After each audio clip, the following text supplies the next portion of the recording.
Welcome to the Black Liberation.Tech podcast, brought to you by Jordan Nuance LLC and hosted by Dr. Renee Jordan. This podcast is a accumulation of Dr. Jordan's dissertation work and her passion for empowering Latinas, Afro-Latinas, Black women, and girls to navigate the academic and professional worlds with confidence and success. Whether you're a mother or guardian guiding a child through grades 6 through 12, an undergrad or grad student, someone working on a dissertation or thesis, or simply looking to carve out your niche in the career landscape, this podcast is for you. Each episode, Dr. Jordan shares her story, offers invaluable advice, and provides practical coaching to help you thrive in school, work, and beyond. Join our community on patreon.com/Black Liberation Tech and become a member for as low as $5 per month. As a member, you'll gain exclusive access to live recordings, impromptu academic and career coaching, and a network of like-minded individuals committed to mutual support and success. You're also welcome to follow Black Liberation Tech on YouTube, Instagram, Facebook, TikTok, and LinkedIn. Visit black-liberation.tech for even more information on Dr. Jordan's adventure in Inglés o Español. Tune in, get inspired, and let's embark on this journey together. Welcome to Black Liberation.Tech, where your success story begins. Hello, everyone, and welcome back to another episode of the Black Liberation.Tech podcast. I'm your host, Dr. Renee Jordan, and today we're going to continue on with our interactive lesson. So let's go ahead and go over to the Black-Liberation.Tech website to continue. Let's go back to what I was saying in terms of the lesson. So the question, how can you ensure that you are reposting ethically, giving credit where it is due, and adding value to the conversation? And so here's my response. For me, reposting is never just about boosting visibility. It's about integrity, context, and care. Ethical sharing means being thoughtful about what you amplify and how you honor the voices behind it. When I share, I want people to feel both informed and inspired, not overwhelmed or misled. I always start with purpose. Before I hit repost, I ask myself, what story am I helping to tell here? Every post should serve a clear purpose to illuminate, connect, or move someone toward understanding. For instance, if I'm sharing a takeaway from my research, I don't just drop the data point, I wrap it in a story. A context, a reflection that reminds people that there are lives behind those numbers. And finally, every post should lead somewhere. It should invite reflection, dialogue, or movement. Ethical reposting is not just about passing along information, it's about activating possibility. So I often end with a gentle challenge or call to action, something like, what does this mean for us? Or who could you share this with today? Because when we share with intention, we don't just amplify voices, we amplify change. All right. So next we have the guided question for reposting, and it says, explore how Latinas, Afro-Latinas, and Black women in social media marketing or advocacy use reposting to amplify messages. What best practices do they use? Once again, I'm reading this for informational purposes. I'm showing you how I dropped the guided question into Google. You can drop it into other search engines.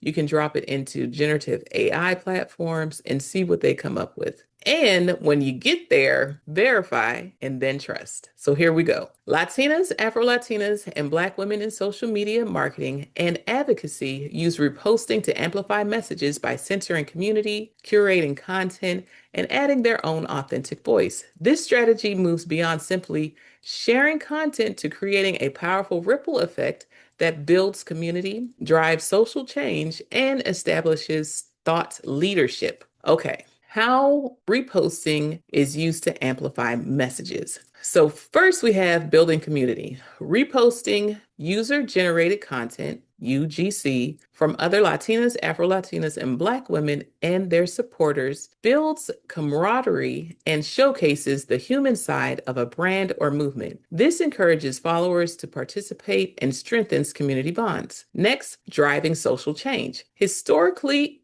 excluded and marginalized groups use social media to amplify their voices and bring hidden discrimination into the spotlight. Reposting is used strategically during movements like Black Lives Matter to organize protests, share resources, and galvanize support, creating a network of support. Social media allows Latinas, Afro-Latinas, and Black women to connect with peers and mentors outside of their immediate circles, leveling the playing field for career advancement. Reposting helps grow these networks, leading to collaboration, opportunity, and amplifying their professional reach. Next, establishing thought leadership. By consistently reposting relevant and high quality content from other creators, professionals in these communities position themselves as curators and thought leaders. This demonstrates that they are knowledgeable and on top of important trends within their niche.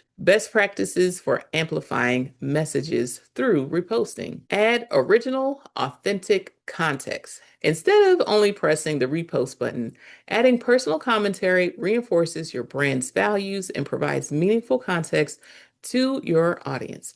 You can ask a question, share a personalized reflection, or tag other relevant accounts to spark dialogue. Curate with care. When choosing content to repost, select high-performing, relevant content that aligns with your campaign goals. Vetting the original poster's message and reputation is important to avoid associating your brand or movement with inaccurate or controversial information. Balance with original content. An over-reliance on reposting can dilute your unique voice. Maintain a healthy balance between repurposed and original content to make your feed authentic to your brand. Tailor for each platform. Adapt the reposting content for the platform where you're sharing it. For instance, a detailed quote from a blog post might work best on X, formerly Twitter, or LinkedIn, while a visually appealing snippet could be used for an Instagram reel or story. Encourage user-generated content. To build community and generate authentic content, create hashtag campaigns and call on your followers to share their stories. Reposting this UGC, user-generated content, is a powerful way to make your audience feel seen and valued. Partner with trusted influencers. Collaborate with micro-influencers and community leaders who have smaller,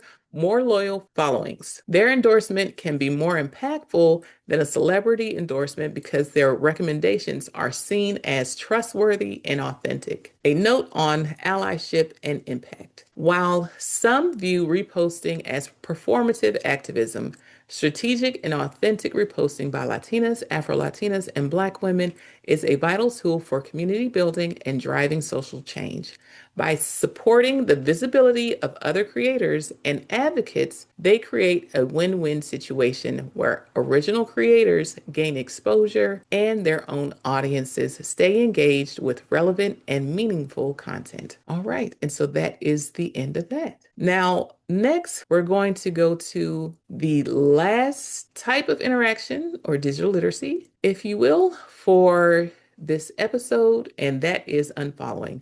Now, for those of you who are on the blackliberation.tech website, for those of you who are on the YouTube and you're watching it, or you're on one of the social media platforms, you'll see an image at the bottom. And once again, this image was generated using ChatGPT. Okay, so here's the first prompt for unfollowing. How do you decide when to unfollow accounts on social media? What criteria do you use? Okay, so let's go to my pre-written response. When it comes to unfollowing, I think of it less as cutting people off and more as curating peace. My digital space should feel like an extension of who I am, purposeful, positive, and rooted in growth.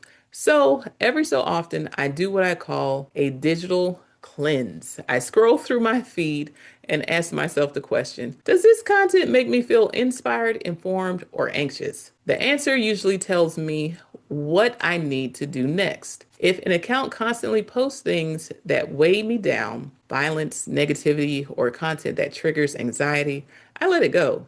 It's not personal, it's protection. My mental and emotional well being have to come first. I've learned that you can care deeply about issues without letting every distressing image or headline live in your daily scroll. I also check for alignment. If an account no longer matches my values or where I'm headed, it's time to move on. My online presence is centered on impact, helping others navigate careers and school, amplifying digital literacy, and carrying forward the mission of Black Liberation Tech. If what I'm seeing doesn't pour back into that purpose, then it doesn't need space in my feed. Social media should be a place that reminds me of possibility, not perfection. I gravitate towards optimism. I love following people who share solutions, who see challenges and still choose to build something beautiful out of them. If an account mostly complains or stays stuck in frustration, I recognize that energy, but I don't keep it close. And finally,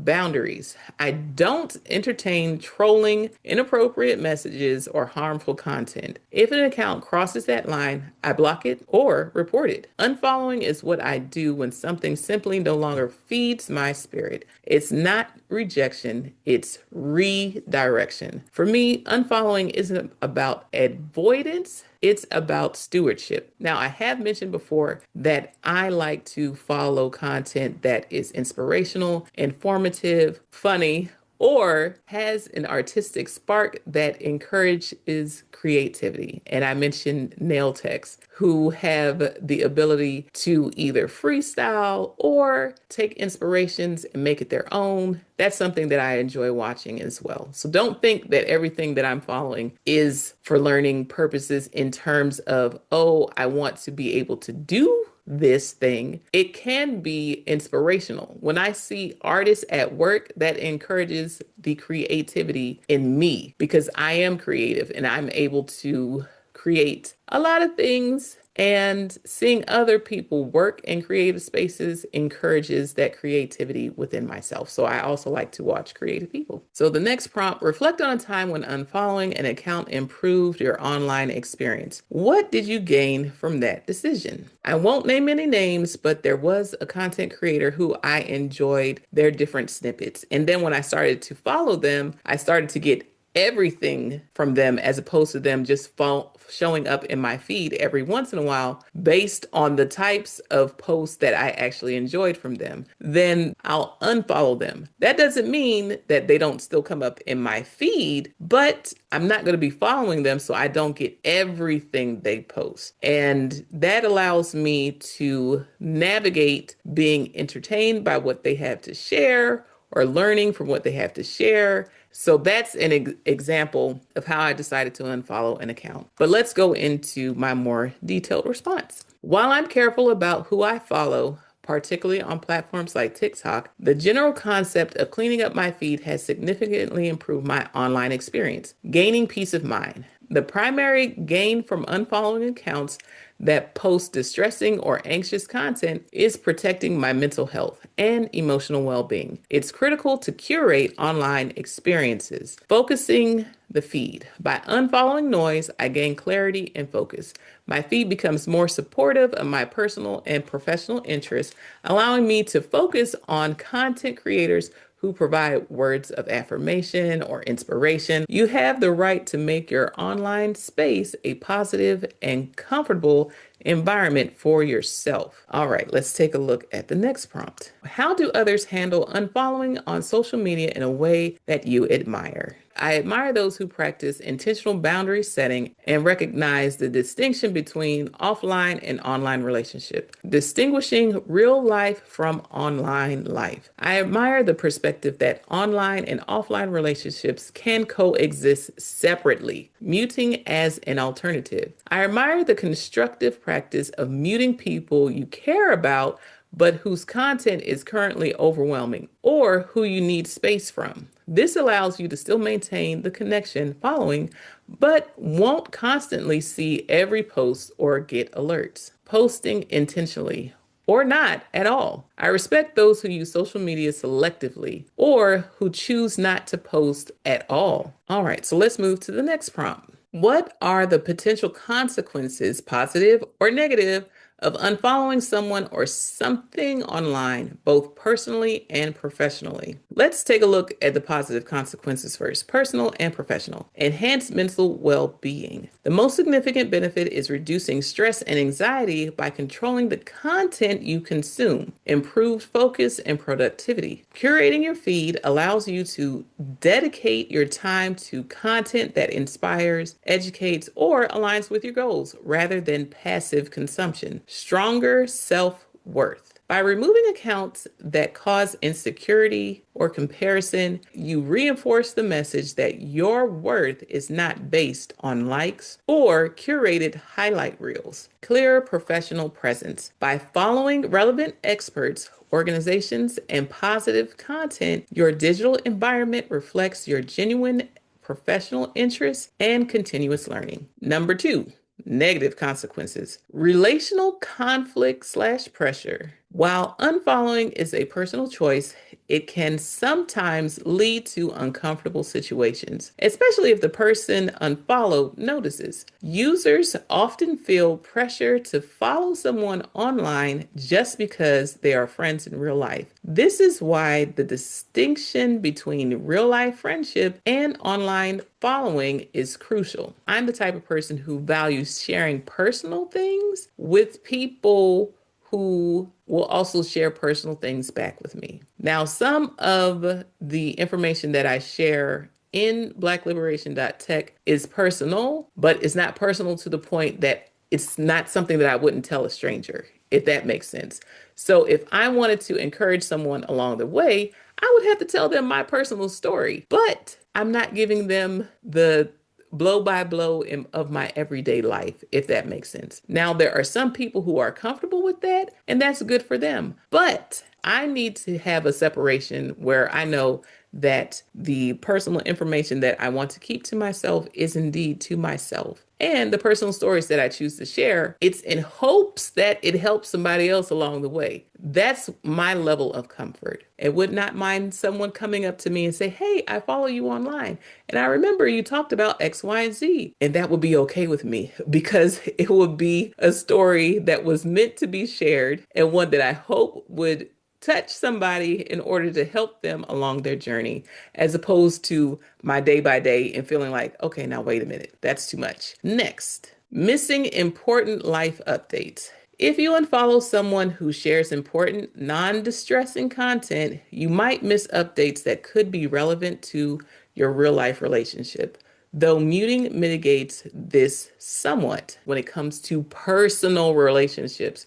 I value that personal contact. I value the phone calls. I value the emails. I value the text messages. That does not mean that what they're saying on Facebook is not important. It means that I'm probably going to miss it because those people that I have personal relationships with, I really want to be able to hold space in my life to have a conversation with them, whether it's on the phone, whether it's through email, whether it's through text messages, whether it's through a visit, whether it's seeing them in passing and getting caught up on what's happening in their lives that way. Something that is natural. Because I don't post a whole lot of things that are personal in terms of what's happening in my day-to-day life and critical in terms of updates that are from my day-to-day life online, I know that they don't have that same access to me. And so I must say that I'm not a follower of a lot of my close friends in terms of checking on what's happening in their life as a result of going to their social media and seeing what's happening.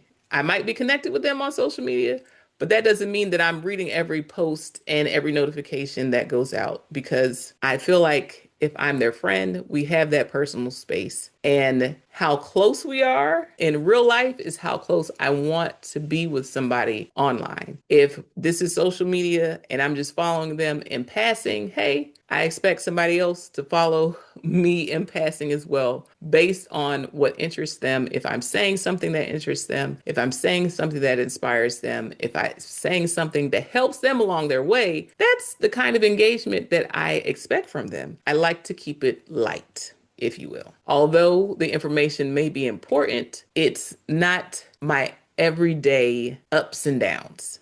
And so that's the position I choose to take. Does everyone that I follow take that? Not necessarily, but that's their choice. And I'm there for informational purposes, to be inspired, to be entertained, or to just chill. So that's what I have to say about that. Okay, so the next prompt: how can you maintain a healthy and relevant social media feed by curating your follows and unfollows? Okay, so let's take a look. Number one, maintaining a healthy feed requires an intentional, systematic approach that prioritizes self-care and purpose. Regular feed audits, the cleanup checklist. Conduct periodic feed cleanups, 15 to 20 minutes, where you actively assess your content consumption. Use a checklist that involves unfollowing accounts that cause insecurity, anxiety, or no longer align with your values. Muting people you care about but whose volume of content is overwhelming. Blocking accounts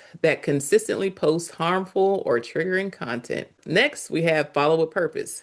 Actively follow accounts that inspire, educate, or align with your passions. For example, writers, artists, scientists, historians, activists. This ensures you are consuming high value, positive content. Mindful reflection before and after. Reflect on how you feel after spending time on social media. Use self-reflection prompts to identify content that uplifts you versus content that drains you. Set notifications and app boundaries. Turn off notifications for accounts or apps that constantly demand your attention and interrupt your focus. This helps you control when and how you engage. Create a pledge. Commit to specific boundaries. You might create a digital well-being pledge or wallpaper with your top 3 social media boundaries and set it as your phone lock screen for a week as a reminder. Note to those who are listening, this is a recommendation based on a previous lesson. So as you can see, this information is coming up again.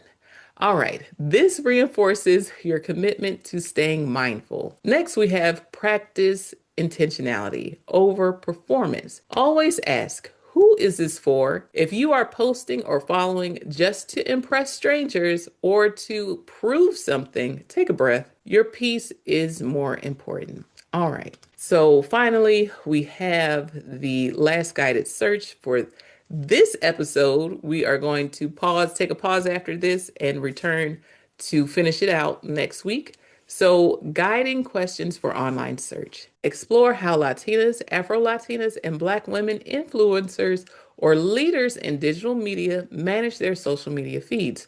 What strategies do they use to maintain a balanced and meaningful online presence? So once again, I'm dropping this question into my search. Depending on your search history and what you do online, that whatever search engine you use taps into. If you use DuckDuckGo, they say they don't follow you all over the place. So if you paste this into DuckDuckGo, it most likely will look different than if you paste it into a different search engine. At least that's what they tell me. Try it out for yourself. Verify and then trust. So let's go ahead and take a look at what my AI overview from my Google search comes up with. Once again, verify and then trust.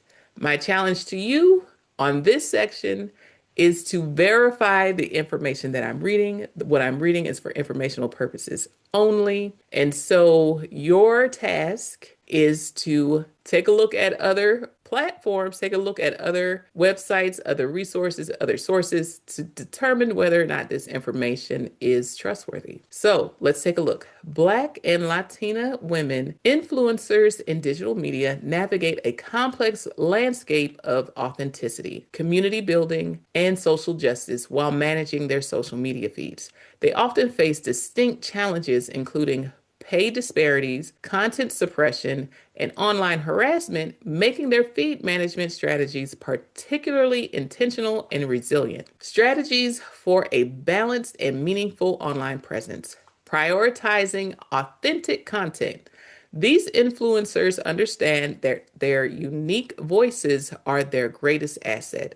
They prioritize showing genuine, relatable experiences that reflect their cultural identity and personal journeys. Cultural storytelling. Many use their platforms to share stories from within their communities, highlighting traditions, achievements, and nuanced perspectives often missing from mainstream media. Celebrating diversity within their own groups. Afro-Latinas, for instance, play a vital role in redefining beauty standards by embracing their specific heritage, which includes both Black and Latin American roots, focusing on relatability over perfection. In a digital space that often rewards polished aesthetic, many influencers gain loyalty by sharing unfiltered truths and candid moments, such as behind the scene content. Building and nurturing community. For many, social media success is measured not just by follower count, but by the strength of their community. They focus on fostering deep personal connections with their audience, creating safe spaces. Some creators,